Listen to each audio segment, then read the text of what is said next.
alkohol tuh udah beda cerita, itu mahal. Aku nggak sanggup. Aku belum pernah minum alkohol. Aku pernah lagi. Bisa aku, tapi nggak enak.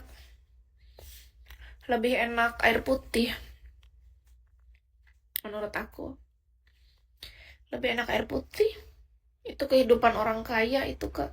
Biarkanlah orang kaya menikmati hartanya. Kita yang begini jangan ikut-ikutan. Yang ada kita bikin malu diri sendiri, Kak. Beneran. Jangan bikin malu diri sendiri deh. Menurut Kis. Sadar diri aja. Menurut Kis. Biarkanlah orang yang kaya berada di tempatnya, orang yang sederhana di tempatnya, orang yang susah kita doakan semoga jangan susah terus, biar dia naik derajat lah, jadi hidup yang minimal cukup gitu.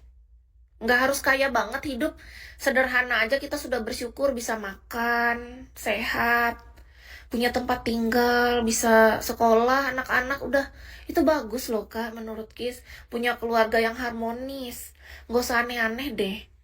Kalau orang-orang yang kaya kan, ya itu kan mereka punya duit, mereka punya banyak pilihan. Mereka mau liburan nih ke Singapura kemana, mau ikut main-main yang perjudol-judolan itu pun mereka punya duit kan, miliaran, triliuner. Nah kita, jangankan kita mau liburan ke luar negeri, besok kita mau beli cilok aja masih mikir kan, apakah kita bisa besoknya lagi beli makannya, kan gitu. Jadi kita harus sadar diri. Iya, Kak Muhaimin, syukurlah kalau kakak-kakak tuh paham juga. Kita sejalan berarti. Kalau nggak sejalan juga nggak masalah sebenarnya. Karena mungkin itu orang kaya. Gini loh, orang yang menurut Kis ya, orang kaya punya gaya hidup sendiri, ya orang kita punya gaya hidup sendiri. Gitu loh, menurut Kis. Sudahilah. Jadilah diri sendiri yang apa adanya. Terimalah diri kita ya, memang kita terlahir dari keluarga yang begini. Kita beda. Kita kalau nggak kerja, nggak makan. Sedangkan orang, mau dia nggak kerja juga mereka duitnya banyak. Mereka kerja karena gabut. Sedangkan kita kerja karena kebutuhan. Kita kerja karena butuh duit. BU. Jauh. Orang kaya kerja, enak. Kerja nggak kerja dipecat juga mereka nggak masalah. Lah kita. Aduh. Gimana caranya kita bertahan di suatu tempat sampai jatuh sakit? Iya kan? Berapa kali aku jatuh sakit di tempat kerja, Kak? Nggak cerita sama orang tua. Karena apa? Aku nggak mau bikin orang tua aku gelisah. Beneran. Aku kerja nih ikut orang. Sakit aku, Kak. Karena kecapean. Tapi nggak pernah aku cerita sama bapak ibuku. Karena apa? Aku tahu orang tua aku kan sayang sama aku. Kalau aku cerita sakit gara-gara kerja, otomatis pasti nanti mereka bilang gini, udah pulang aja nak, di rumah makan apa adanya sama orang tua, itu pasti. Jadi kita nggak bisa maju dan berkembang. Karena kita ngeluh terus ke orang tua. Makanya aku nggak mau.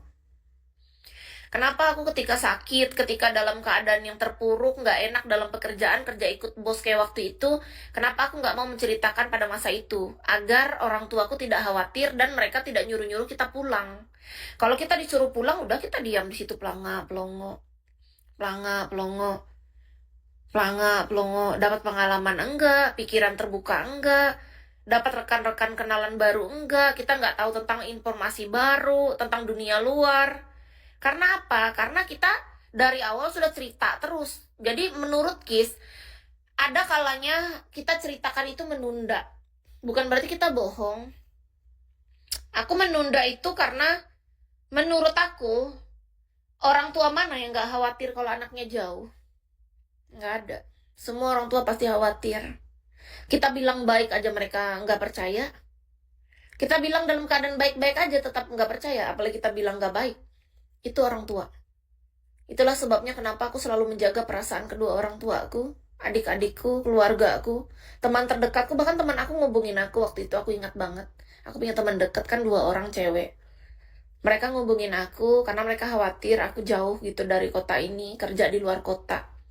Tapi aku tetap bilang aku baik-baik saja. Lalu dia bilang kayak gini, Beb, kata dia, aku butuh kerjaan, boleh nggak aku kerja bareng sama kamu di situ? Nah, itu satu hal, prinsip aku dalam hidup, Kak. Aku, ketika berada di suatu tempat, aku merasa nyaman, aku pasti akan ceritakan 100% kepada orang tersebut. Tetapi kalau aku bahkan hingga jatuh sakit, aku bekerja seperti itu, aku nggak mungkin merekomendasikan ke teman aku. Aku bilang hal baiknya bahwa oke, ini rezeki di sini bagus, aku bilang gitu karena marketingnya oke, cuman di sisi lain kita akan sangat lelah. Aku bilang sama dia pekerjaannya gini-gini, semua sedetail itu aku ceritain sama dia. Agar apa? Agar dia mikir ulang apakah dia akan tetap mau ikut bekerja bersama kita atau enggak. Karena bagi Kis pribadi, aku nggak mau menjebak siapapun di dalam dunia ini. Ketika aku bahkan merasa tidak senyaman itu, orang lain harus tahu kondisinya, apalagi dia mau terjun juga seperti kita. Bagiku, Kak, ketika kita membawa ke hal yang nyaman, yang enak, semua orang pasti bisa menerima. Tapi orang lain tuh belum tentu bisa menerima sisi baik dan buruknya. Kita aja menjalaninya jatuh bangun, bagaimana mungkin kita merekomendasikan ke teman kita sendiri? Itu fakta. Teman aku nanya, waktu itu aku bilang, kalau masalah hasil di sini enak. Aku bilang, sejujur itu. Tapi masalah pekerjaan nih gini, karena aku tahu karakter dia. Dia aja nggak pernah kerja seberat itu dalam hidup. Aku aja itu pertama kali aku kerja seberat itu. Karena selama ini kami punya basic skill yang mirip. Kita kerja biasa di perusahaan yang di depan komputer atau laptop, pakai otak. Sementara waktu aku kerja di Bali, aku kerja pakai tenaga, keluar keringat setiap hari. Dari pagi buta sampai larut malam, itu setiap hari. Libur cuma 1 kali seminggu dan gak bisa milih, itu diatur bos. Jadi kita gak bakal pernah tahu tenaga kita ini sebatas mana. Dari situ temanku ketika dia mau ikut, aku berpikir panjang dong. Dalam hidup kita nih Kak, prinsip kita apa sih? Kalau kita bisa bermanfaat, berikanlah yang terbaik untuk diri sendiri dan orang lain. Kalau belum bisa bermanfaat lebih, minimal jangan menjadi beban. Kalau diri kita berada di titik nyaman, ajaklah lebih banyak orang. Itu prinsip. Tapi kalau kita di titik tidak terbaik, di titik terendah atau titik yang tidak nyaman, jangan pernah sekali-kali ingin menarik orang ke dalam hal tersebut. Menurut Kis, orang terlalu baik dijahatin sama teman.